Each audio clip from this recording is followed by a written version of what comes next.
Sifat hakiki manusia dan dimensi hakikat manusia.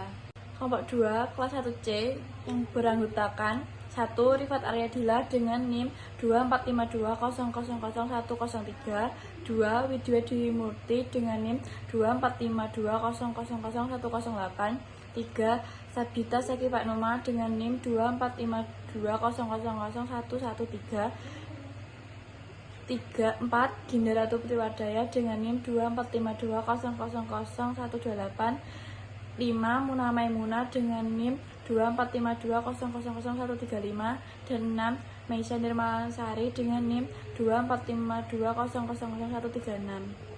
Peta konsep sifat hakiki manusia. Sifat hakiki manusia diartikan sebagai ciri-ciri secara prinsipil membedakan manusia dari hewan, rasionalitas, emosionalitas, kebangsaan, dan sosial. Dimensi hakikat manusia. Dimensi hakikat manusia adalah dimensi-dimensi yang dibawakan manusia sejak lahir, keindividualan, kesosialan, kesusilaan, dan keberagaman. A. Latar belakang. Sifat hakiki manusia mengacu pada pemahaman mendalam tentang apa itu manusia, baik dari segi biologis, psikologis, sosial, maupun filosofis. Sifat hakiki manusia mencakup ciri-ciri prinsipil yang membedakannya dari hewan. Filosofis seperti Socrates menyebut manusia sebagai ion politikon, yaitu makhluk sosial. Sementara itu, Skeler menggambarkan manusia sebagai Kranketier, hewan yang sakit, yang selalu gelisah dan menghadapi berbagai masalah. Pernyataan ini dapat menimbulkan kesalahpahaman, bahkan perbedaan antara manusia dan hewan bersifat gradual, seolah-olah manusia bisa diciptakan dari hewan melalui rekayasa pendidikan. B. Rumusan masalah. 1. Bagaimana sifat hakiki manusia? 2. Bagaimana dimensi hakikat manusia? C. Tujuan. 1. Untuk mengetahui dan memahami sifat hakiki manusia. 2. Untuk mengetahui dan memahami dimensi hakikat manusia. Bab 2. Pembahasan. A. Sifat hakiki manusia. Sifat hakiki manusia adalah ciri khas manusia yang membedakan antara manusia dengan hewan. Disebut sifat hakiki karena sifat tersebut hanya ada pada manusia. Meskipun manusia dan hewan memiliki banyak kemiripan, seperti contohnya antara manusia dengan orang utan. Beberapa sifat hakiki yang umum diakui adalah 1. Rasionalitas. Manusia dikaruniai kemampuan berpikir dan menganalisis.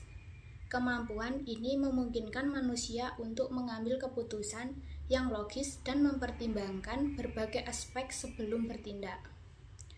Yang kedua, emosionalitas. Manusia memiliki perasaan dan emosi yang kompleks. Emosi ini mempengaruhi perilaku dan interaksi sosial, sehingga manusia dapat merasakan empati dan kasih sayang. Selanjutnya, 3. Kebebasan. Manusia memiliki kemampuan untuk memilih dan mengambil keputusan. Kebebasan ini memberikan individu kesempatan untuk menentukan jalan hidupnya sendiri. Yang keempat, sosial. Manusia adalah makhluk sosial yang membutuhkan interaksi dengan orang lain. Hubungan sosial ini penting untuk perkembangan emosional dan psikologisnya. Yang kelima, kesadaran diri. Manusia memiliki kemampuan untuk menyadari keberadaan dirinya, membedakan antara aku dan yang lain. Kesadaran ini memungkinkan individu untuk memahami posisi dan tanggung jawabnya dalam masyarakat. Yang keenam, spiritualitas. Manusia memiliki dimensi spiritual yang menghubungkannya dengan Tuhan, memberikan makna dalam hidup, serta membimbing dalam menjalani kehidupan. Yang ketujuh, potensi berkembang. Manusia memiliki potensi untuk terus berkembang dan belajar sepanjang hidupnya, baik secara intelektual maupun emosional. Proses ini mencerminkan sifat Manusia sebagai makhluk yang selalu menjadi dan tidak pernah selesai dalam pencarian jati diri dua. B. Dimensi hakikat manusia. Yang pertama, dimensi keindividualan. Keindividualan merujuk pada karakteristik unik setiap individu yang membedakannya dari orang lain. Ini mencakup aspek-aspek seperti kepribadian, minat, bakat, dan pengalaman hidup. Pengembangan keindividualan penting untuk membangun rasa percaya diri dan mengoptimalkan potensi diri. Ini juga membantu individu untuk menentukan tujuan hidup yang sesuai dengan nilai-nilai pribadi. 2. Dimensi kesosialan. Kesosialan mengacu pada hubungan dan interaksi individu dengan orang lain dalam masyarakat. Ini mencakup bagaimana individu berkontribusi dan berpartisipasi dalam komunitas. Kesosialan membantu membangun jaringan dukungan sosial yang kuat, meningkatkan kualitas hidup, serta memajukan solidaritas dan kebersamaan di masyarakat. Yang ketiga, dimensi kesusilaan. Kesusilaan berkaitan dengan norma-norma moral dan etika yang mengatur perilaku individu dalam konteks sosial.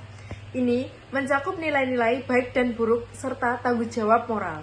Kesusilaan membentuk dasar bagi interaksi sosial yang harmonis dan menciptakan lingkungan yang aman serta saling menghormati. Hal ini juga membantu individu untuk membuat keputusan yang etis. 4. Keberagaman. Keberagaman merujuk pada perbedaan dalam budaya, agama, entitas, dan pandangan hidup antara individu dalam masyarakat. Ini mewakili kekayaan pengalaman manusia. Keberagaman menyuburkan kehidupan sosial dan budaya serta menciptakan kesempatan untuk belajar dari satu sama lain. Ini juga penting dalam membangun masyarakat inklusif di mana semua individu merasa dihargai. Bab 3 penutup.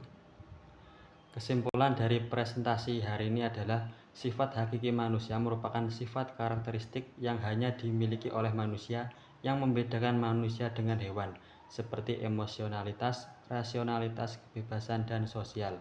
Dimensi hakikat manusia dapat diartikan sebagai seperangkat gagasan tentang prinsip adanya manusia. Dimensi-dimensi hakikat manusia dapat berupa dimensi keindividualan, dimensi kesosialan, dimensi kesusilaan, dan dimensi keberagaman.